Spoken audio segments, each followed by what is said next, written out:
Hey everyone, Shad Dales here, and welcome back to the Trade to Black podcast. Today, I'm going to walk you through the long, complicated road to federal cannabis reform in the United States, from decades of prohibition to the first real movement towards rescheduling, and now a major shift on hemp. This conversation has been building for years, and with political pressure heating up again in Washington, it's clear we've entered into a new phase. So with that, let's break down how we got here and why the federal landscape for cannabis could be on the verge of real change. At least we hope. So with that, let's get into it. Let's first understand today's momentum. We need to go back to the Controlled Substances Act of 1970. That's when Congress placed cannabis in Schedule I, the most restrictive drug category, alongside heroin and LSD. The classification claimed cannabis had no accepted medical use and a high potential for abuse. Even back then, the Nixon-appointed Schaefer Commission recommended decriminalization, but Nixon ignored it. And for over 50 years, the Schedule I designation blocked medical research, restricted banking access, and kept cannabis operators in legal limbo, regardless of state laws. Let's now fast forward to the Obama administration, where it marked the first shift in tone, though not in federal law. In 2013, the Justice Department released the Cole Memo, instructing federal prosecutors to deprioritize enforcement against state legal cannabis programs so long as they avoided key violations like diversion to minors or cartel activity. During this period, both Colorado and Washington rolled out the first adult use programs. Congress passed the Rohrabacher-Farr Amendment in 2014, which prohibited the DOJ from interfering with state legal medical cannabis. And legal cannabis businesses began expanding without formal federal recognition. But Obama stopped short of reclassifying cannabis or backing full legalization. His administration chose non-interference over reform, and with that, created a gray area. Now, under President Trump, cannabis policy was contradictory. Back in his first term, on one hand, Attorney General Jeff Sessions rescinded the Cole Memo in 2018, signaling a potential crackdown. But in reality, federal enforcement stayed quiet. The biggest move came with the 2018 Farm Bill, which Trump signed into law. This bill removed hemp from the Controlled Substances Act. It legalized cultivation of industrial hemp nationwide, and it set the THC limit at 0.3% Delta-9 THC. It triggered the unregulated rise of Delta-8, Delta-10, HHC, and other psychoactive hemp-derived products, creating a boom industry, as I said,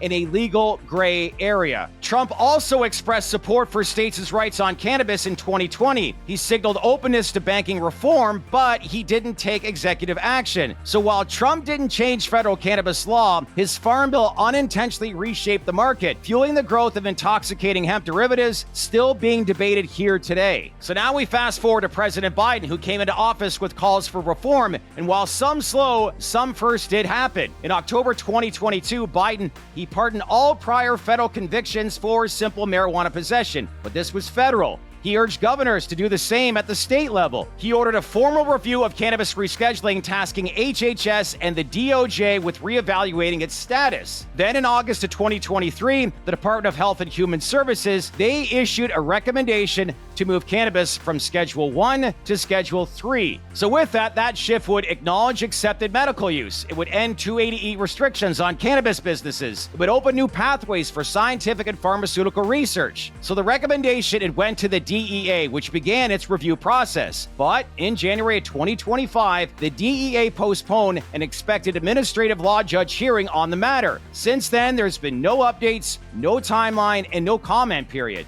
And yet, rumors in DC continue to swirl. So as of summer of 2025, where we are right now, the DEA has not announced a decision on rescheduling. But behind the scenes, this moment, it feels different. Policy insiders say momentum is building. The tone in Washington has shifted. What once felt like political theater is now being treated as serious legislative business. Still, there's no official word, no comment from the DEA, and really no guarantees. What we do know is this: the calls for reform are louder than ever. From veterans to governors to CEOs, the pressure to modernize federal cannabis policy is now bipartisan, and really it's becoming more and more mainstream. But while the industry waits on rescheduling, there's one other major shift, and that one is hemp. In a sharp reversal, Senator Mitch McConnell, the architect of hemp legalization in 2018, is now leading the charge to ban intoxicating hemp through products through the provision of the Senate's agricultural spending bill. The new language would redefine hemp to exclude any any product with quantifiable THC, and effectively ban Delta 8, Delta 10, HHC, and potentially full-spectrum CBD with traces of THC. And then there was this. In early parts of July, lawmakers added a one-year delay before that ban takes effect, buying time for hemp businesses to adjust or possibly push for revised definition. But the message is clear. The federal government is no longer ignoring the hemp loophole, and that could trigger broader cannabis discussions, because if Congress is now willing to regulate hemp, the political excuse for avoiding high THC cannabis reform starts to fall apart. The patchwork days are done. So really the big question then to ask is, why is this all happening now? And there's three reasons. One is market scale. Legal cannabis is a multi-billion-dollar industry across dozens of states. Hemp-derived cannabinoids have exploded in popularity with minimal federal oversight. Two, the public support. More than 70% of Americans now support federal legalization. Federal.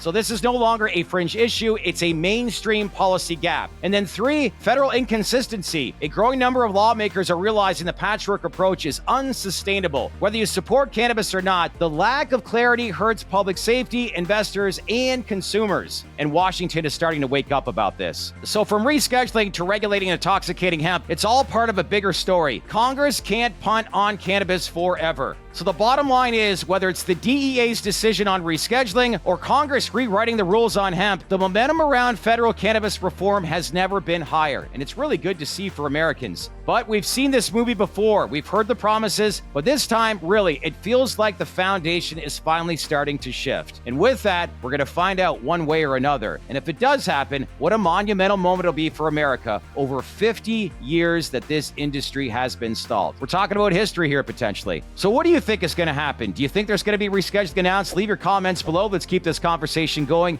And really, what would rescheduling mean to you if you live in the US? We'd love to get your feedback. As usual, make sure to like, subscribe, and smash on that bell for all notifications. Stay connected with us here at the Trade to Black podcast, because there could be news coming down, whether it's days, weeks, or months. Now is the time to stay connected with us as we give you all the latest information on the business and reform side of the cannabis industry. That's it for today. Enjoy the rest of your weekend. And like I always say, stay open-minded, stay connected, and I'll see you next time. I'm your host, Shad Dales. Thanks again for watching.